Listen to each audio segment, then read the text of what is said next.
Adam, we good? Yes, sir. Cam, when you get out here and get a chance to just be kind of cooped up with the team for a couple days, is this an opportunity for you guys to build? Cooped up? You know. At the luxurious hotel that we're at? That's not cooped up. Take us back to the airport Hilton in 2011. We'll talk about it. All right, let's forget Yeah. up, right? But is this an opportunity The for you guys team to bonding build, situation. Over here in California, where it was, like 67 degrees when I first woke up. I was still on New Orleans time. It was like 5 o'clock in the morning. Yeah, I went for a run. It's great. Yeah, I woke up at 3:30 this a.m., and I was like, my body thinks it's 5:30. Go back to sleep, please. Re-woke back up with a purpose. We're out here. We're trying to get better. And you sort of love the idea that you can come out here and literally have the most perfect weather type of day ever. Light breeze, 77, 80 degrees out. They're talking about it's hot. You're laughing because they have no idea. That's a competitive edge. We started off with pods, which were good for us. Anytime you can compete against another NFL team, it's great for competition levels. So I did notice that a lot of them had their jerseys rolled up. So the Chargers experienced today as a hot day, you would say. Is that what that was? Look, whatever they experienced, we would take this 20 days out of 20 days in New Orleans. Right. In fact, I might throw on a sweater tomorrow. But they did say it was hot? That's what they said. I don't know exactly who they is, but they said it was hot. They're like, this is one of our hot ones. Really? Can you get, personally, work done in a different way when it's... Absolutely. When you're going up against, a guy like Justin Herbert who is as accomplished as he has in his young career, you can get work done. I love the idea that, we're doing these 2-minute drills, we're doing our team drills, and he's quick and outs. It teaches you patience. It teaches you that you have to, drive home to the quarterback, and sometimes you're not going to get there, but continue your rushes. You can definitely focus on the important things. I think they've got a good running back in Austin Eckler and what he's able to do. So in terms of team reps, you can hone in on exactly what you want to do to get better that day.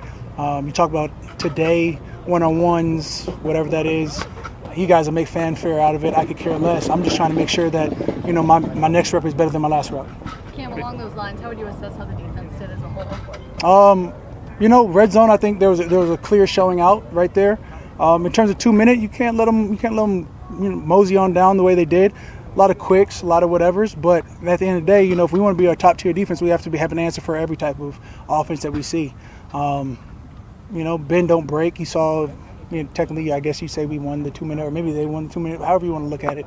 I think that after we break down the film, we'll get better from it, and that's key. I'm not so worried.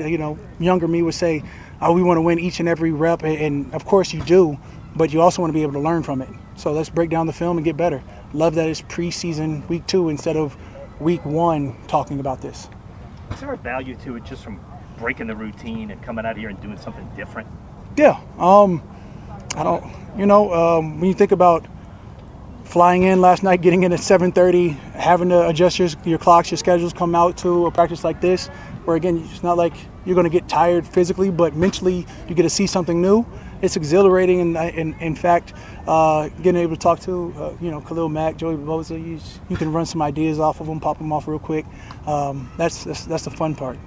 What did you see, and how do you get better? Malcolm Roach had a bunch of standout plays today. Is he? When doesn't he? Is he having as good of a camp as it looks like it? Yeah, I think he's refreshed. Obviously, Malcolm Roach is his 4th year in our system, and he has found his niche, if you will, and knows how to make these big plays. And mentally speaking, again, he's at a refresh point. It seems like he looks like he's reinvigorated with the game. Do you feel really good about all the young guys across the line that were kind of stepping into either they're newcomers or they're stepping into new roles? Across the board, it seems like it's been a promising month for Carl and Peyton. Yeah, absolutely. New guys in terms of Shep, in terms of Colin Sanders. You bring in, Roach the way he's playing. Even, our draftees, BB, Brian Brzee. I think that's a lot of potential. There's a great thing about young guys is they have tons of potential, and you're trying to realize and capture that as fast as you can. And the faster we can do that and roll into week one with some added experience. That's what we're doing. We're building experience, and hopefully that experience is going to be phenomenal. You guys are able to get some more interior push. How much does that help you on the edges? Yeah, that would be a game changer, right? If we, in Dream World, you have 4 D linemen rushing every third down. It'll never happen. But Dream World, when you have those 2 big hogs pushing 3-4 yards up and the quarterback can't escape through the A's and B's, it gets fun on the outside. Dream World. If you have 4 down D linemen every third down, maybe they can't double the ends. Again, Dream World.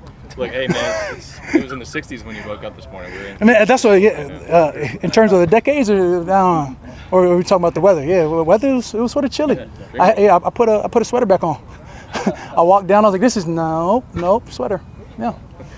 Eric McCoy has talked about how quick Nathan Shepard and Colin Saunders are. Is that how you're seeing it as well? What is it like with those 2 on the inside being as fast as they are off the line? Yeah, I love how Bink, Colin Sanders, has surprising wiggle. I mean, you see an explosive nose like that, and he loves to play the run. You love somebody who knows their role and wants to excel at it. But at the same time, if you give him a chance, like say, he'll give you some wiggle. He got some moves. He got some things that, that root hog mentality that you sort of love. And then, of course, you talk about Shep and Brazil. They like to stretch that 3. And I can work with that. I mean, if they give me what they've been giving me, I can definitely play off and work off of that. And it'll be great in the long run. Surprising wiggle. Is that a reference to the worm the other day? Man, you seen that? I mean, again, surprising wiggles. What do you think about his personality, though? Like, not only as a energetic, fun guy, but also reminisce take on a leadership role. It feels like. Yeah, reminisce of John Jenks in terms of personality-wise, and then he has not even a subtle leadership personality. Like, he's willing to lead the charge. Somebody you can go to war with, and you love that off rip. I like to, when these live bullets get going, you need to know who you can trust, who you can walk into a bar with and come out on the other side. And BB, did he earn a new nickname? He came in as, look, yeah. I mean, if you talk to my D-line coach, he was Brees, and that messed me up mentally. So, BB may be where I'm headed towards. As of like last week, I say I don't know if he looks like a Brian to me. Does that mean he's earning something with his play? Not at all. No, not at all. That was easier for me than him earning something. No. He's gonna have to work his derriere off to earn it. A little bit of an under-discussed impact on the defensive line. Wait, one more after him or one more because of him? Oh, there we go. I just wanted clarity. We saw a couple of batted passes at the line today. It's something that's always been a specialty of yours. You feel like it's yet another way away from sacks to get into the mind of a quarterback? Absolutely. Again, when you saw the team reps, when you saw, whatever the situations were, there was a lot of quicks, and how do you get those quicks down? Hands up. I think that, that's a great response, and it'll force them into some unfavorable situations or favorable for our defense anyways, and that's when you can really get that pass rush on. Does quarterback height kind of impact that at all, or is it about? Depends on the quarterback. Yeah, it'd be more along the lines of whether he's a high release guy or low release guy. It varies on quarterback. You assume shorter quarterbacks they have low balls, but sometimes that's not the case. They have a high release point because they have to get that loftiness in them. Last question. Okay. Y'all good? Yeah, we're good. No, that was a double question, so that was the last question. Ooh, way to scoop that. Was that Roach?